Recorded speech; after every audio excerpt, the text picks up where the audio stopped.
Bonjour tout le monde et bienvenue dans une nouvelle vidéo de ce qui est mon organisation pour le repas de Noël de cette année. Je vous explique tout juste après le jingle.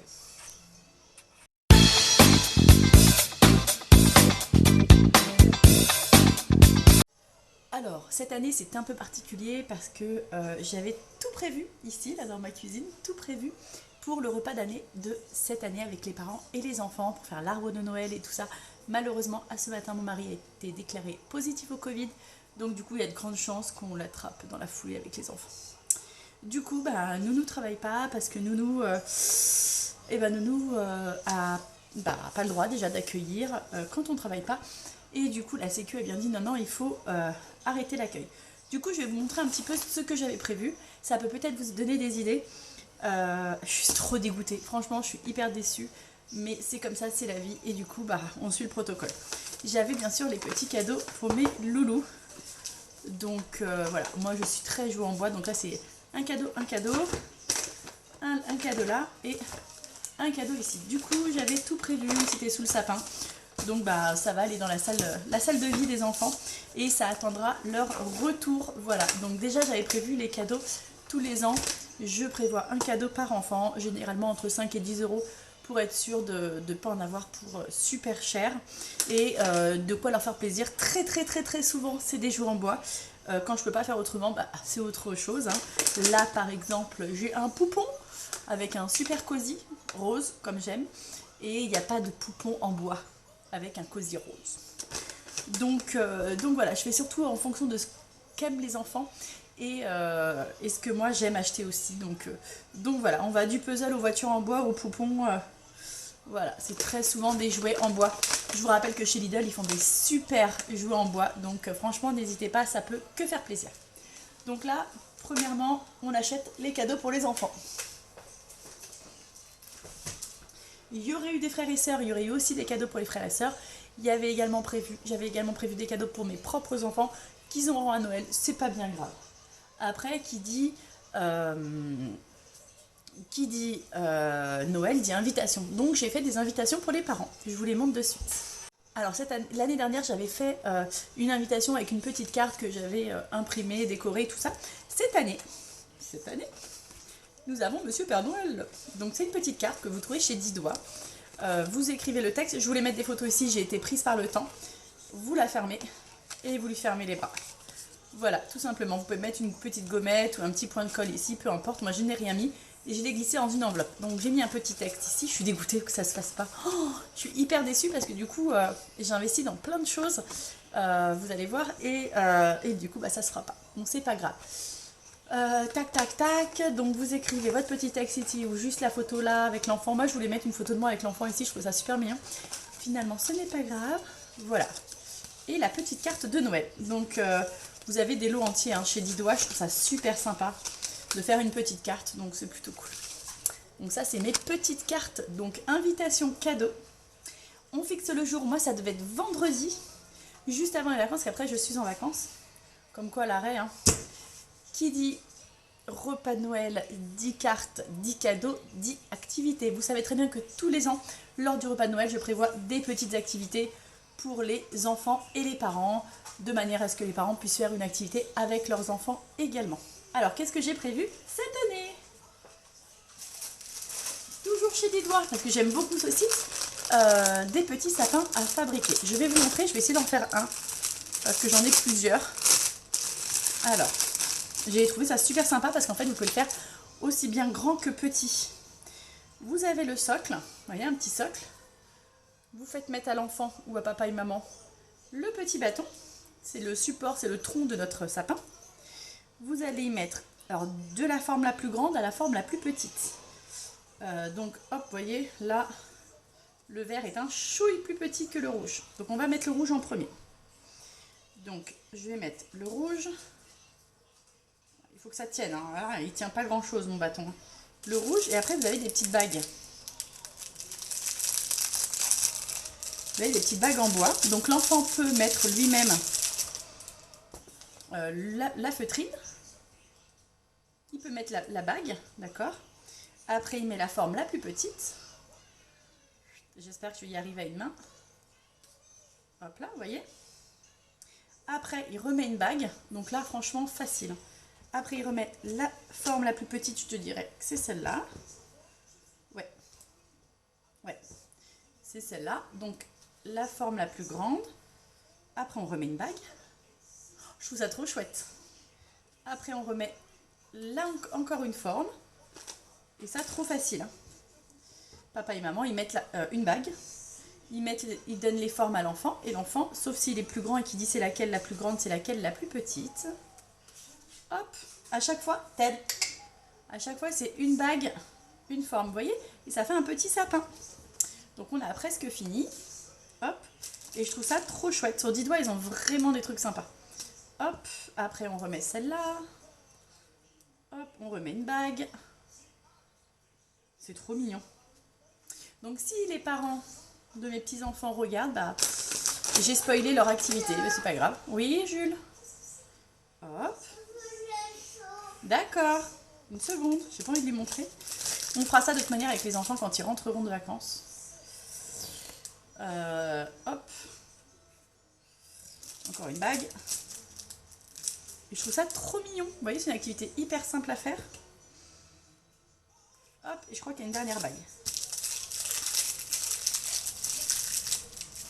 C'est une activité super simple. Et voilà, vous avez votre sapin. Et là, vous avez 2 étoiles. Et en fait, vous allez coller une étoile là et coller l'autre côté ici. Je vais la coller vite fait pour que vous puissiez voir. Je suis trop dégoûtée. Franchement, il n'y a qu'à moi que ça arrive, ces trucs-là. Ouais, bah, je n'ai même pas collé droit cette étoile. Je suis hyper déçue parce que j'étais vraiment contente de présenter tout ça aux parents. Et finalement, bah, ça tombe à l'eau. En plus, j'ai des petits nouveaux. Bah, j'ai Mila a été là l'année dernière, mais... et voilà, alors faites en sorte peut-être de coller ce socle-là, parce que c'est un peu bancal.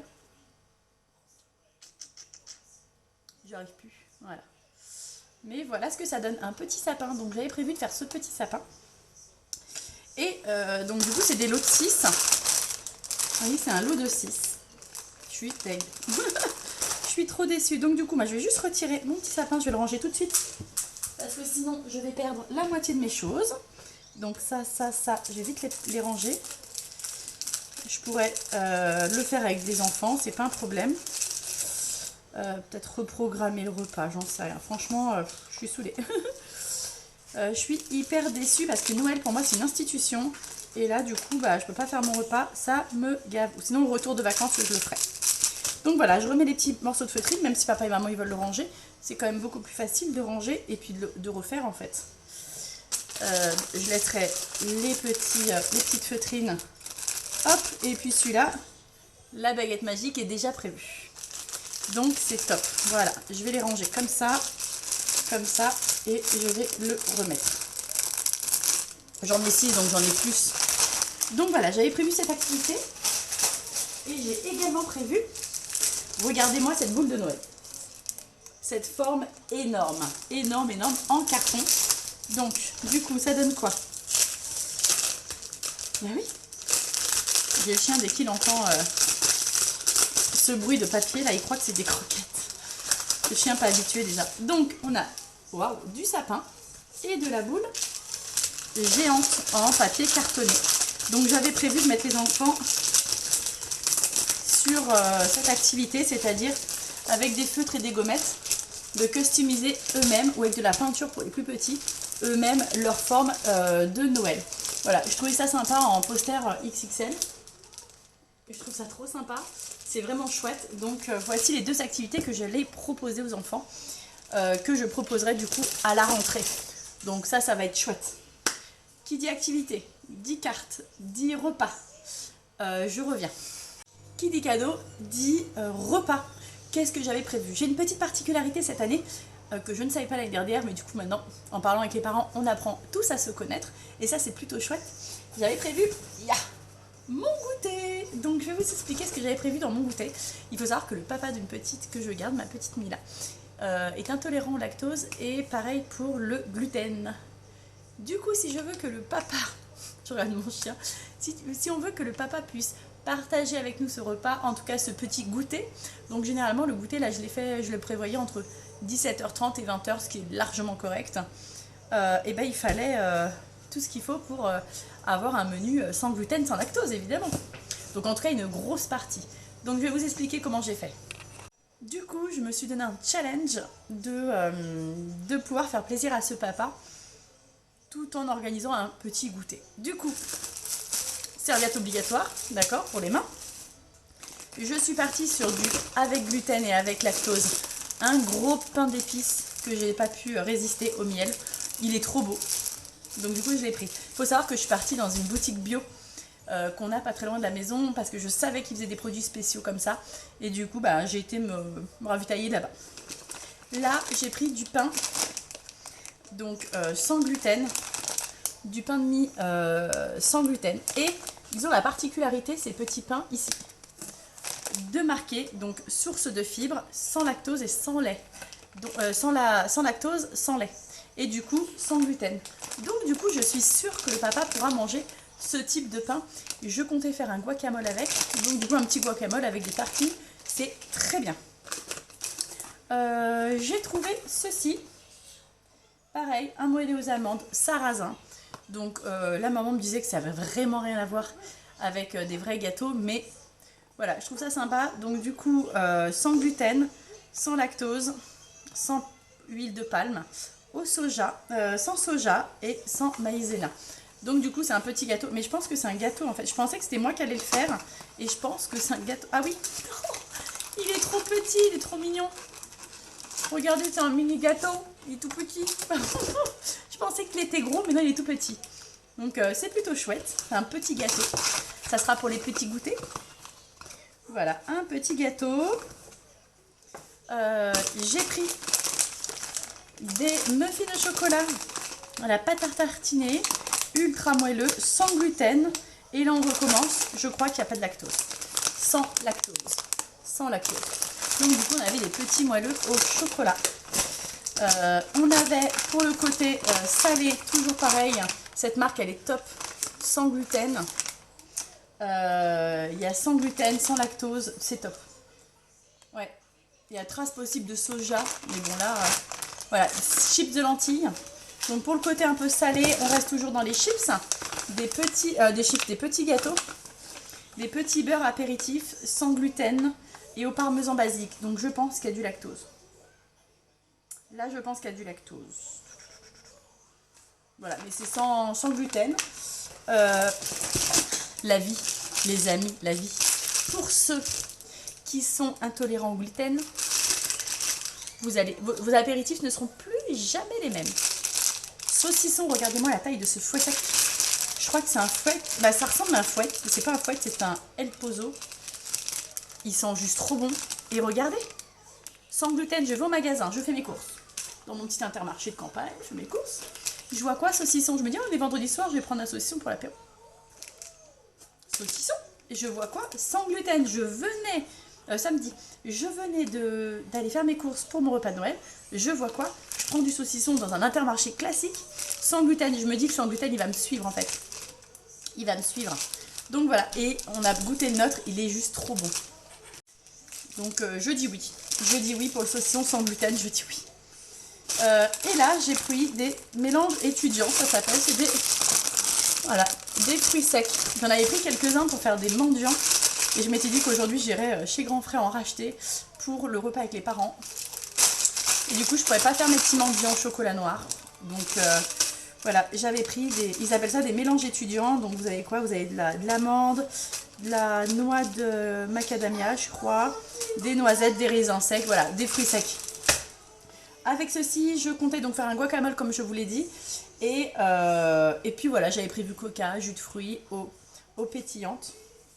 Et puis des petits chocolats de Noël. Donc voilà un petit peu ce que j'avais prévu avec et sans gluten. Quelque chose de très simple. De toute façon, il y a ouverture des cadeaux. Les parents, ils sont pas là pour manger, donc ils mangent une bricole pour faire plaisir. Mais c'est tout, à chaque fois, il m'en reste des tonnes. Donc voilà un petit peu pour mon repas de Noël du coup que je vais ranger. Hein. On va les manger parce que c'est des choses, vous voyez, qui se conservent pas forcément longtemps, comme c'est sous vide, les petits pains. Qu'est-ce qu'ils disent au niveau de la moelleux? Ils disent pas. Ah si. 28 mars 2023, mais vu que c'est sous vide, moi, quand c'est sous vide, j'ai peur que ça gonfle. Donc c'est des choses qu'on mangera de toute manière, quitte à racheter si on refait un repas de début d'année. Je pense que c'est ce que je vais proposer aux parents. C'est des repas de début d'année. Et puis comme ça, on pourra peut-être faire un petit quelque chose tous ensemble, au moins pour marquer le coup, quoi.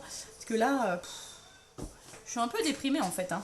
Donc je vous ai parlé de quoi? De mes cartes début d'année, de mon panier goûter de vendredi soir, les boissons, les cadeaux et les petites activités. Ce qui est vachement bien, c'est d'éviter en fait tout ce qui est paillettes parce que vous en retrouvez avec partout dans la maison. Et pour l'avoir fait il y a 2 ans, les petites paillettes, le sel coloré et tout ça, c'est une galère après à nettoyer parce que quand les parents partent, il est 20h, 20h30, vous avez tout à nettoyer pour le lendemain. Ça va que moi c'était vendredi que j'étais en vacances. Mais ouais, c'est pas terrible. Si vous pouvez éviter, c'est pas terrible. Ça serait bien d'éviter quand même. Du coup, voilà un petit peu pour mon repas et ce que j'avais moi en tout cas prévu. J'espère que cette petite vidéo vous aura plu. En tout cas, je suis toujours contente de partager avec vous tout ce que je fais. J'ai une nouveauté qui va bientôt arriver. Je ne vous en dis pas plus. Je vous en dis pas plus, mais on se revoit très vite. Allez, à bientôt.